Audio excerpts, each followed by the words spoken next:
I'm Derek from Merchants of Green Coffee, and I'm going to demonstrate how easy it is for you to roast your own beans. First of all, this is the SR500 by Fresh Roast. It is one of the best roasters out there on the market for consumer value, priced under $200. I have 3 different beans in front of me. This is an Ethiopian coffee, this is a Sumatran coffee, and this is an Indian coffee. They're unique all in their own way. First of all, the Ethiopian is the birthplace of all coffee. This one happens to be a washed coffee, so they're picking the cherry, removing the bean from the cherry, and then drying it.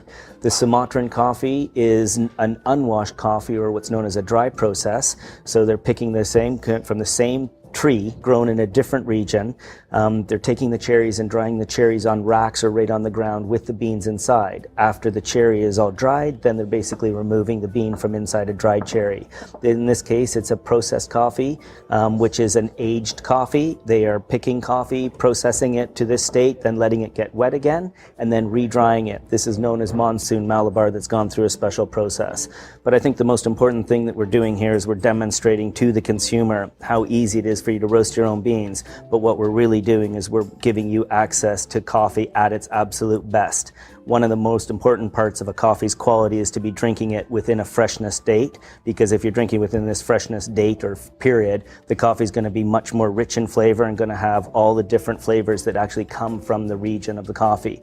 So just to back up a little bit, these are the same tree grown in a different region that creates a different flavor profile to each coffee. The Ethiopia is going to be bright, high in acidity, a very, very lively coffee. The Sumatran is going to be a very heavy body that sort of seems like a weight on your tongue. And a coffee like the Indian Monsoon has gone through a special aging process to bring out its own unique flavor, which is far more of a spicy mustiness. So it's very easy to roast your own beans. Remove the lid, take your green beans. In this case, I'm using Ethiopia, the birthplace of coffee. We like to just put all the settings to maximum, turn the roaster fan speed on. With the fan pretty much near the max, we then filling the chamber with the green beans until the beans almost stop moving.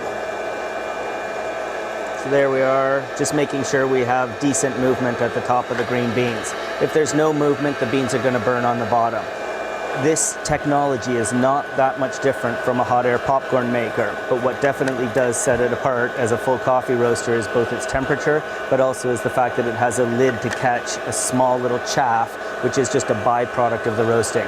This chaff is just a small little thin skin that comes off the beans as the beans go through their roast. So we don't leave the lid on too long, otherwise you're going to get the chaff all over the counter. But when we put the lid on again, we just want to make sure that the beans are moving nicely.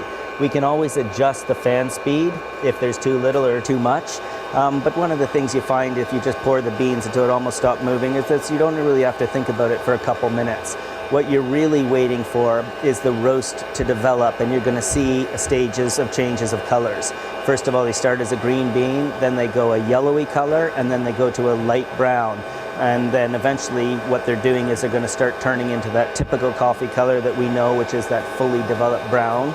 And when we say fully developed, we mean fully developed as a light roast, a medium roast, or a dark roast. And that takes somewhere between 5 and 10 minutes, depending on the type of bean you're using, your electrical supply, and how much you actually have in the chamber. So once the beans are done, we switch it to cool, and we basically let it run through the process of cooling the beans down. It's incredibly important to get it below the 400 degrees, otherwise the coffee is still roasting. It takes approximately 1 to 2 minutes for the actual cooling of the beans to take place. Once the beans have finished their cooling cycle, it's time to remove the lid. Be careful because it still can be very hot. Don't grab the glass because it is incredibly hot. And transfer the beans to a heat-safe vessel. So there is a perfectly roasted Ethiopian coffee just past a medium degree.